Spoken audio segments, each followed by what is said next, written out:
Alright guys, it is Raw review time. It was a 3-hour show tonight.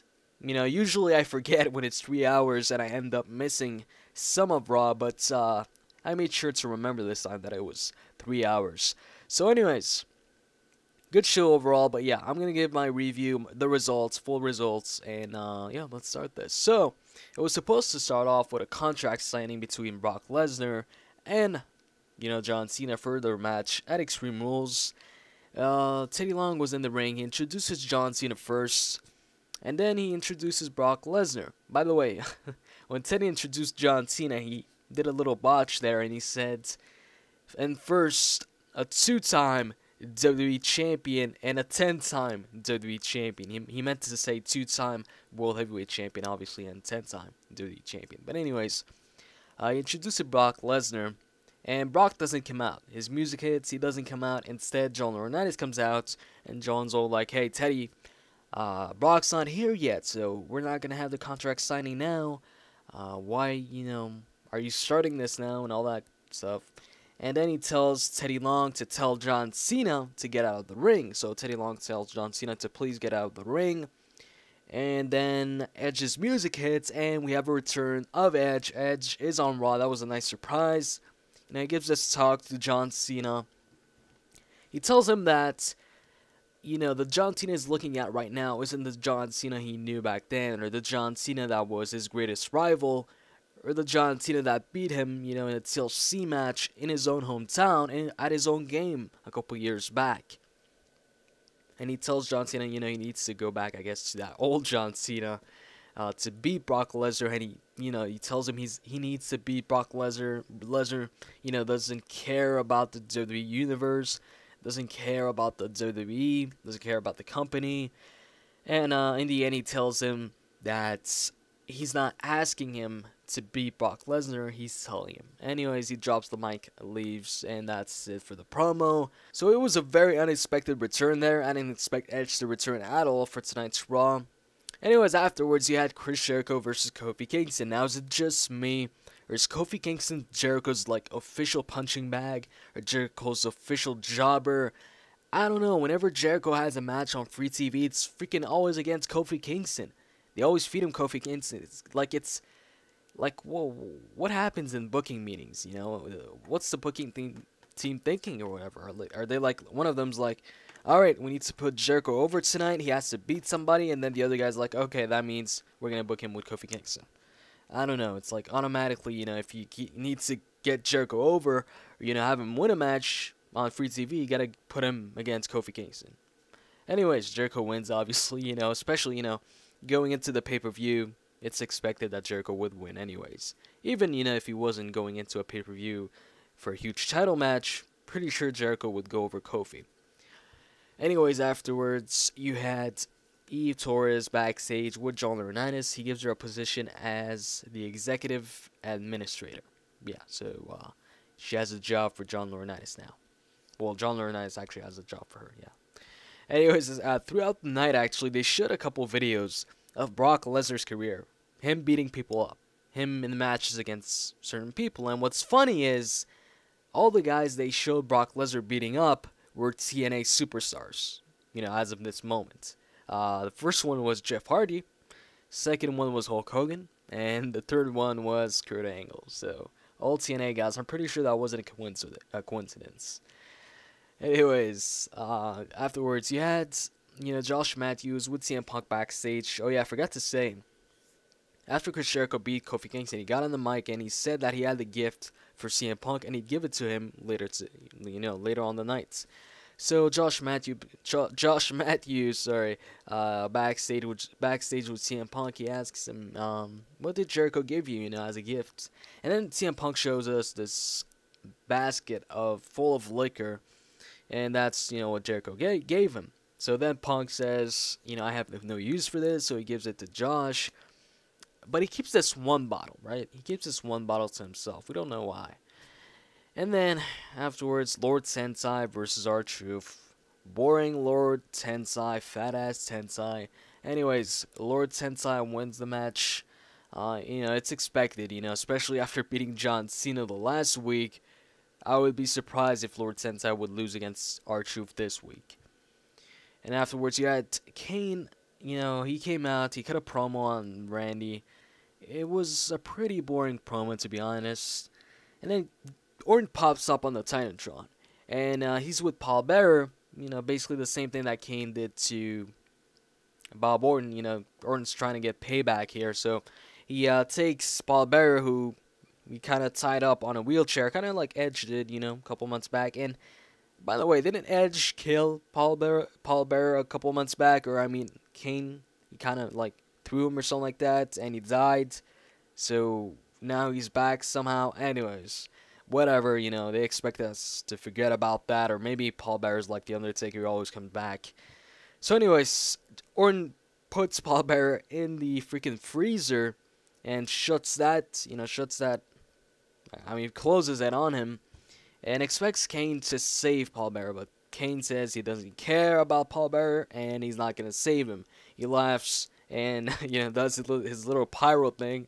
And then as he gets out of the ring, Randy Orton comes out and they brawl. Orton hits him a couple of times with a steel pipe. And that's basically it for that segment. And then you had Alex Riley backstage, and he told Chris Jericho. Now, this segment was kind of confusing, because I don't know if Riley is now a face or a heel. I'll get into that in a couple moments.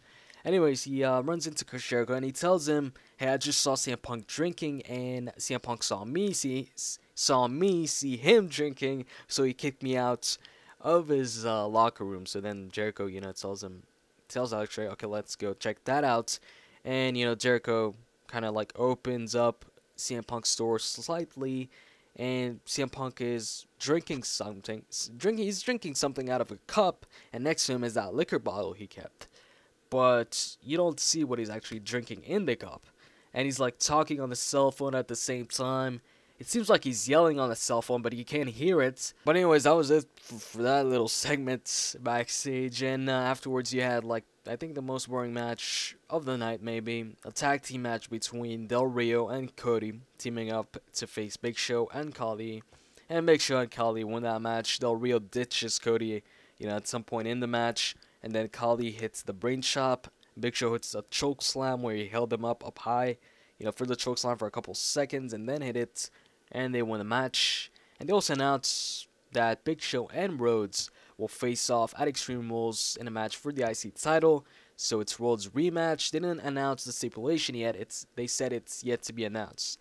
And they also announced Santino versus The Miz in a pre-show for Extreme Rules, which will be exclusive to YouTube on their channel before the actual show airs. I thought the pre-show thing is, the pre-show streams would only be for WrestleMania. That's the way it's been for a couple of years. So it's interesting to see, is this going to be a regular thing now from now on? They're going to do, a pre-show stream for every single pay-per-view? I don't know. We'll see. So anyways, afterwards, Jericho was backstage with Laurinaitis, and he told Laurinaitis he saw CM Punk drinking backstage, and that, they should do something about it, like strip him of the title. And then Eve says, yeah, she's been reading up on WWE policy or something like that, and she just got the job, and apparently, these couple of minutes, she had time to read up on the policy or something like that. And she found out that if a superstar, I think, I'm trying to remember what she said here, exactly, but I think she said if a superstar is drinking or seen drinking or is intoxicated or something like that, 12 hours before a show, and he's a champion or a WWE champion or something like that, then they can strip him of the title. Which doesn't make any sense at all, because Stone Cold Steve Austin would always go out there, as champion and drink freaking beer. So it makes no sense. It's just whatever, I guess they expect us to forget that Austin was drinking all this time, and that he was champion at the same time. I don't know. Or they forgot themselves that Austin, used to drink beer as the champion, on TV. So, anyways, Jordan Laurinaitis says, okay, they decide to, put CM Punk in a sobriety test to see if he's actually drunk. John Laurinaitis agrees to that and tells Teddy Long, you're going to be the one to, have Punk do that test, and if he fails, then we strip him of the title and give it to Jericho. So Teddy Long agrees, he has to agree, And afterwards, Brock Lesnar was walking backstage. Josh Matthews goes to interview him. Brock Lesnar kicks his ass. Yes, he actually kicks his ass. He beats him up. Well, he kind of throws him, and Josh Matthews is then knocked out. And for a surprising moment of the night, here's the thing, though. I was reading up on dirt sheets a couple weeks back, and it was saying that the Bell Twins were supposed to leave the company. And then on Raw, we had Nikki Bella versus Beth Phoenix in a Lumberjill match for the Divas Championship, and Nikki Bella won the title. So I guess maybe they're not leaving. I guess this is their way to keep them on the roster. And who won the previous Divas Championship? Was it Nikki Bella? Nikki Bella, so this is her second reign? Or was it Brie Bella? I'm not sure. So anyways, oh yeah. A big part of this match, Beth Phoenix actually got injured, legit injured. She kind of like twisted her ankle or something like that. And I'm not sure if the plan was really for Nikki Bella to win, or if they ended the match that way just because Beth Phoenix was injured and just couldn't stand up. She tried standing up and just fell.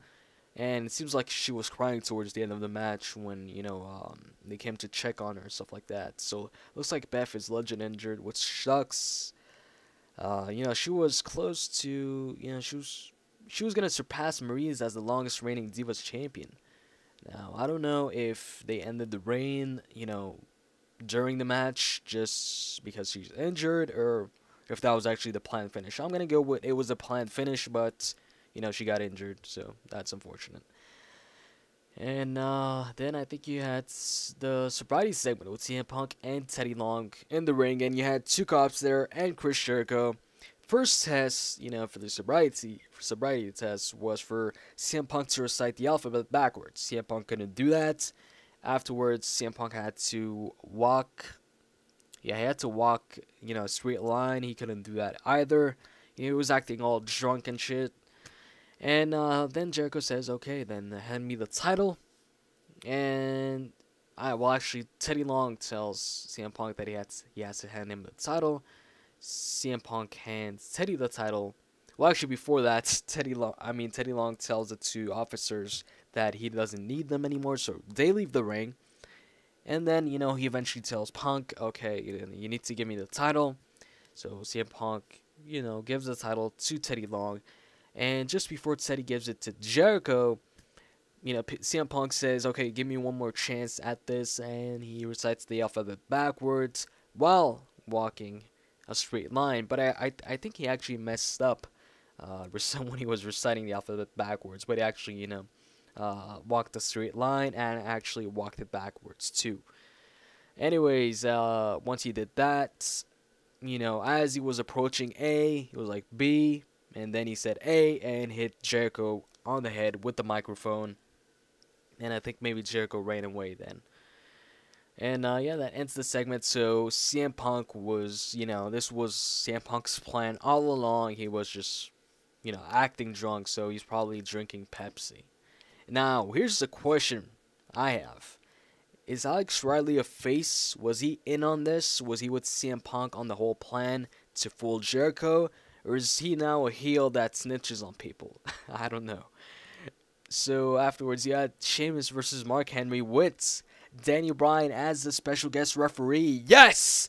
Yes! Yes! Yeah, that's... Anyways, Daniel Bryan was the special guest referee. The crowd was chanting yes with him. And Mark Henry won this match, actually. Daniel Bryan was like distracting Sheamus and telling Sheamus to hit him because if Sheamus hits him, he was going to get fired. So Sheamus didn't hit him, and then eventually Sheamus turns around and I think Henry hits him with a clothesline, goes for a pin, and then Daniel Bryan counts like super fast, like 1, 2, 3, and then he awards the victory to Mark Henry. And afterwards, he takes off his ref shirt and throws it at Sheamus' face, gets out of the ring. Sheamus goes right after him, starts attacking him, throws him back in the ring, gets in the ring, and hits the bro kick on Mark Henry.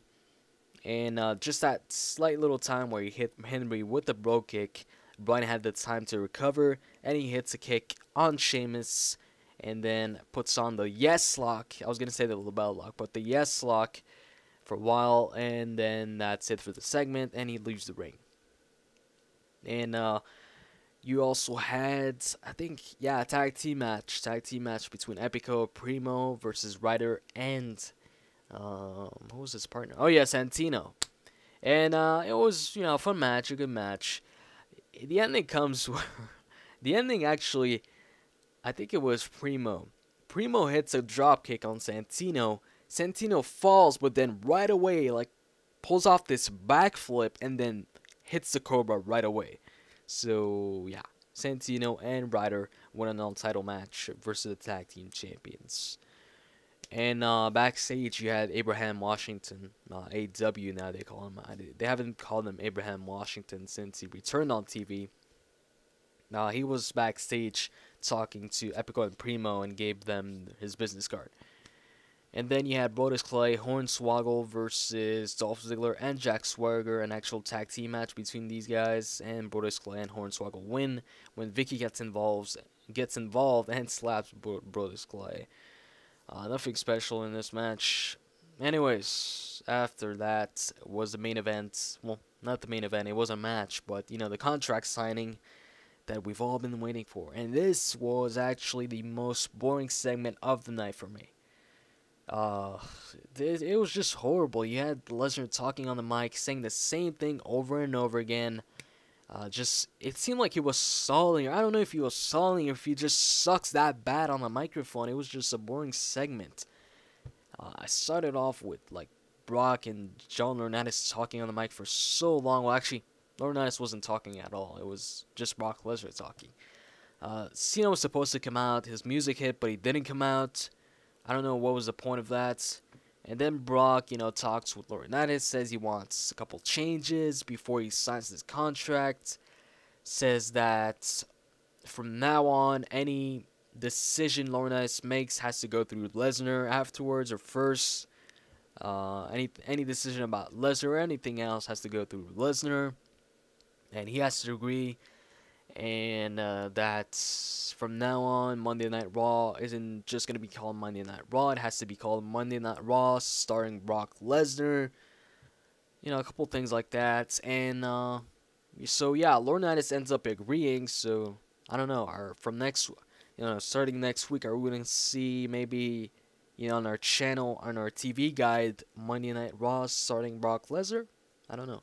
But anyways, Laurinaitis says he agrees.